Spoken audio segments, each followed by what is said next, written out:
lanjut usia, prevalensi atau angka kejadian stroke baik pada laki-laki maupun perempuan sama saja.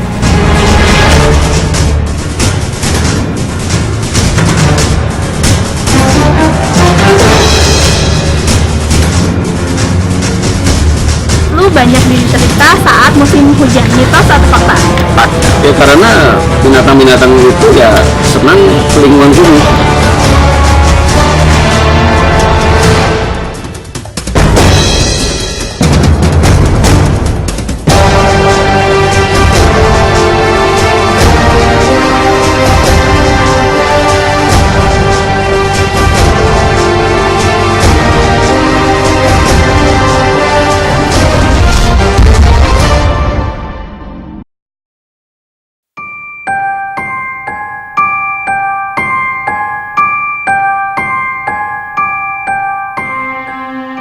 Assalamualaikum warahmatullahi wabarakatuh.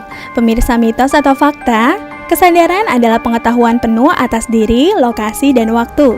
Kesadaran secara sederhana dapat dikatakan sebagai keadaan di mana seseorang mengenal atau mengetahui tentang dirinya maupun lingkungannya. Seperti biasa, banyak mitos yang berkembang mengenai kesehatan, namun ada juga penelitian ilmiah yang dapat mengungkapkan fakta. Nah, bagaimana ya kita mengetahuinya? Telusuri lebih dalam hanya di mitos atau fakta.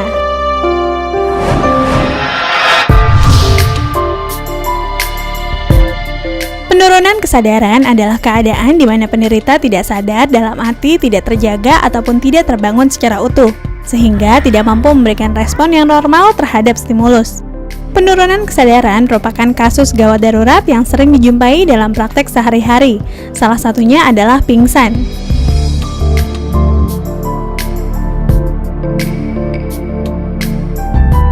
Pingsan atau sinkop adalah suatu kondisi kehilangan kesadaran yang mendadak dan biasanya sementara yang disebabkan oleh kurangnya aliran darah dan oksigen ke otak. Jadi pingsan itu sendiri adalah penurunan kesadaran secara tiba-tiba. Jadi ini pasien ini tiba-tiba hilang kesadaran. Penyebabnya karena apa?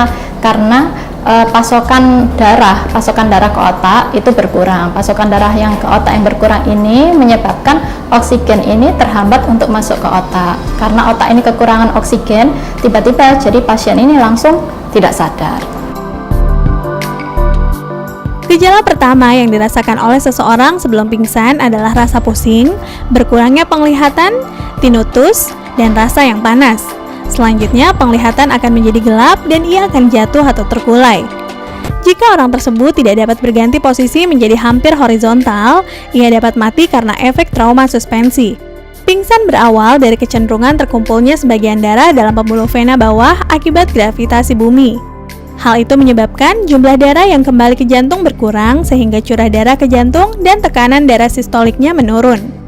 Banyak faktor yang berkembang sebagai pemicu terjadinya pingsan. Berikut ini ada 5 mitos dan fakta yang telah kami survei seputar pingsan. Sebagian orang sering mengkaitkan keadaan pingsan dengan mati suri. Hal ini dikarenakan sama-sama merupakan keadaan hilangnya kesadaran yang secara mendadak atau tiba-tiba, maupun akibat lainnya. Tapi bener nggak ya pingsan sama dengan mati suri? Menurut kalian gimana nih?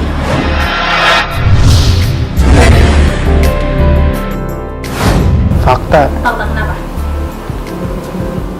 Kalau pingsan itu kan setengah sadar antara dan tidak. Jadi kayak di bawah alam sadar gitu sebenarnya. Mitos. Ya karena kalau mati suri setahu aku nih ya, dia itu mati beberapa hari kalau yang saya tahu. Tapi kalau pingsan kan cuma beberapa jam doang bisa bangun lagi. Mitos. Ya pingsan kan nggak berarti dia mati suri gitu. Pingsan kan hanya tidak sadar secara tidak sadar dalam beberapa waktu lama gitu. Mitos. Kalau menurut aku, kalau mati suri itu kan hampir sama dengan koma ya.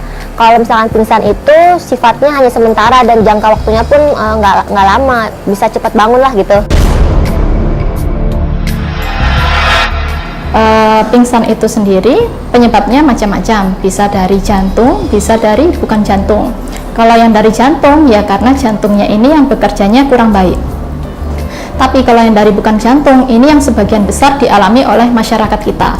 80% ini masyarakat ini mengalami pingsan karena bukan jantung. Nah, kalau untuk mati suri itu sendiri, mati suri itu adalah keadaan di mana orang ini tiba-tiba dari tanda klinisnya pasien ini sudah mati. Tanda klinisnya sudah mati, tapi sebenarnya sel-sel di dalam tubuh pasien ini belum mati.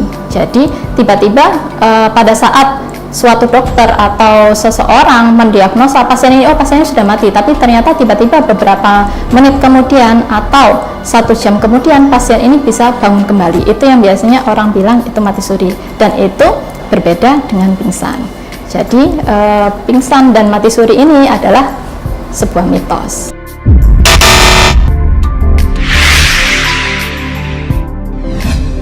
Padatnya jadwal kerja maupun banyaknya kegiatan yang dilakukan, tak urung membuat sebagian orang mengabaikan kebiasaan sarapan. Kelelahan fisik dan kurangnya nutrisi pun menambah faktor pemicu hingga terjadinya pingsan. Tapi kira-kira benar nggak ya penyebab pingsan karena nggak sarapan?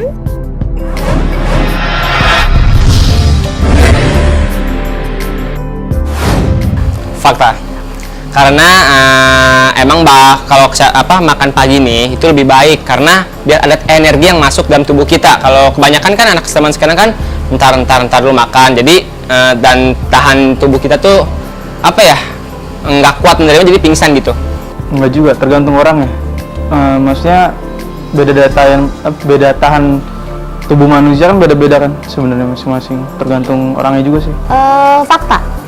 Kalau menurut aku biasanya kan kalau kita nggak sarapan, otomatis nggak ada asupan gizi yang masuk ke dalam tubuh kita dong.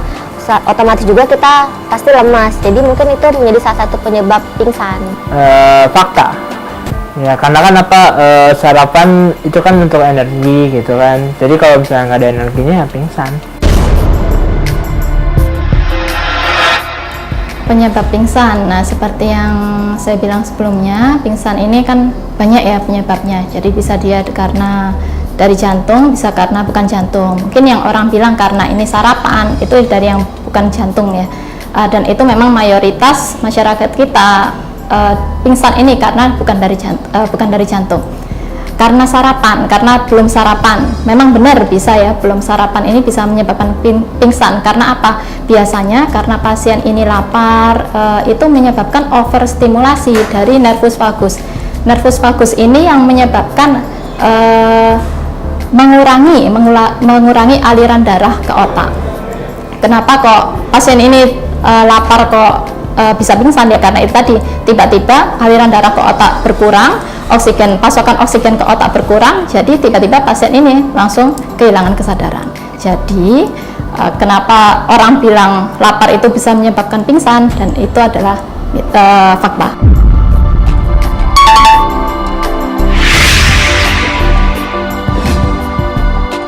Donor darah merupakan suatu kegiatan sosial yang dapat menyelamatkan banyak orang.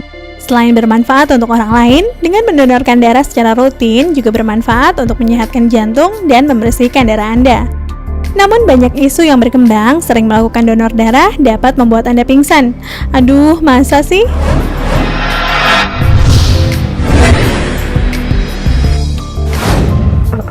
Mitos kan darah tetap terus berproduksi gitu. Jadi walaupun donor darahnya masih tetap banyak. Mitos.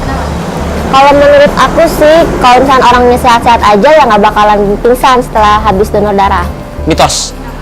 Ya karena saya juga pernah donor darah, saya nggak pernah kayak gitu. Oh iya. Sama lagi balik ke mati suri juga. Ya tergantung waraknya. Mitos. Sering donor darah untuk pasien itu juga sebenarnya bagus juga ya. Tapi kalau pada pasien yang memang mempunyai tekanan darah rendah dan pasien ini bisa kurang, berat badannya kurang, punya tekanan darah rendah dan dia sering donor darah, itu juga bisa menyebabkan pingsan. Jadi kenapa kok bisa seperti itu? Karena pasokan darah yang ke otak ini jadi tiba-tiba berkurang. Apalagi kalau misal pasien ini malah bukan karena sering, tapi karena selama ini belum pernah dia ini donor darah dan tiba-tiba dia donor darah, dia tidak terbiasa dengan keadaan itu. Pasokan darahnya yang ke otak tiba-tiba langsung menurun, oksigen yang masuk ke otak juga tiba-tiba langsung menurun. Jadi pasien ini langsung penurunan kesadaran atau hilang kesadaran. Jadi pasien ini bisa langsung pingsan. Jadi pasien yang sering donor darah bisa menyebabkan pingsan itu adalah fakta.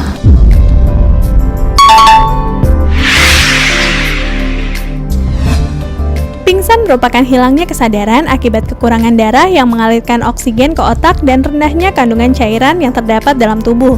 Hal inilah yang menyimpulkan anemia dan dehidrasi dapat menyebabkan terjadinya pingsan. Wah, bener nggak sih?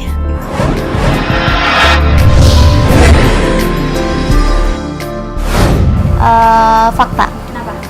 Karena kekurangan cairan itu kalau menurut aku juga salah satu penyebab pingsan. Jadi nggak ada, yang tadi aku bilang, nggak ada asupan apapun yang masuk ke dalam tubuh kita.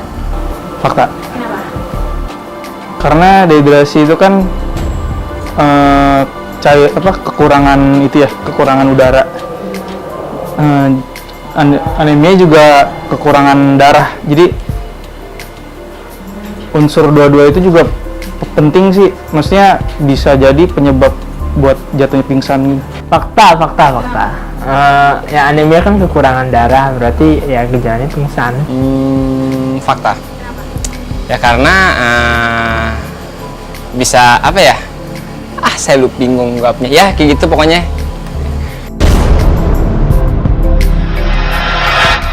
Dehidrasi itu adalah suatu keadaan di mana kondisi seseorang kekurangan cairan. Cairan ini bukan cairan darah saja, jadi cairan di luar darah ya, bisa cairan elektrolitnya juga berkurang. Jadi di mana keadaan yang orang yang pada saat itu sering berolahraga atau berkeringat berlebihan, diare, itu juga bisa menyebabkan dehidrasi. Nah, cairan itu sendiri dibutuhkan di dalam pembuluh darah, di mana pembuluh darah itu yang untuk mengalirkan nutrisi, mengalirkan oksigen ke otak. Jadi kalau misal cairannya itu kurang, ya jelas pasokan oksigennya ke otak juga kurang. Jadi pasien ini juga bisa tiba-tiba pingsan atau penurunan kesadaran atau berkurangnya kesadaran. Jadi dehidrasi bisa menyebabkan pingsan, itu adalah suatu fakta.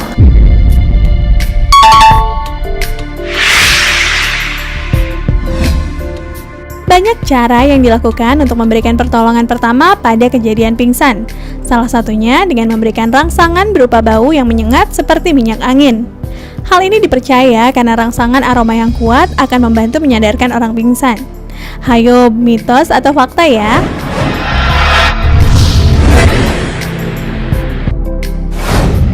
Fakta. Ya karena banyak banget kalau orang pingsan itu kan pasti selalu ngasih minyak angin supaya buat dia sadar.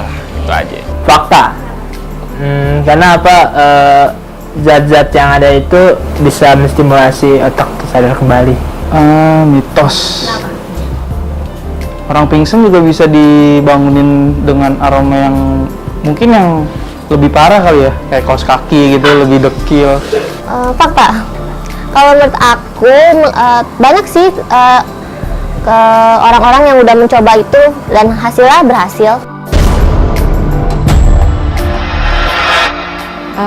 Banyak ya kita lihat di masyarakat, kalau misal orang pingsan itu pasiennya ditidurkan, kemudian dikasih minyak angin, biasanya ditaruh di kapas, minyak anginnya terus ditaruh di hidungnya orang yang pingsan ini. Tapi kenyataannya adalah orang pingsan itu penanganannya, bagaimana cara penanganan orang ini bisa sadar kembali? Ya dengan menambah pasokan oksigennya yang ke otak. Caranya gimana? Dengan tiduran, dengan berbaring. Jadi dengan berbaring itu maka aliran darah akan semakin cepat mengalir ke otak. Jadi bukan karena minyak anginnya pasien ini bisa sadar, tapi karena tidurannya itu. Karena tidurannya, karena istirahatnya, sehingga aliran darah ke otak menjadi lebih baik, pasokan oksigen ke otak juga menjadi lebih baik.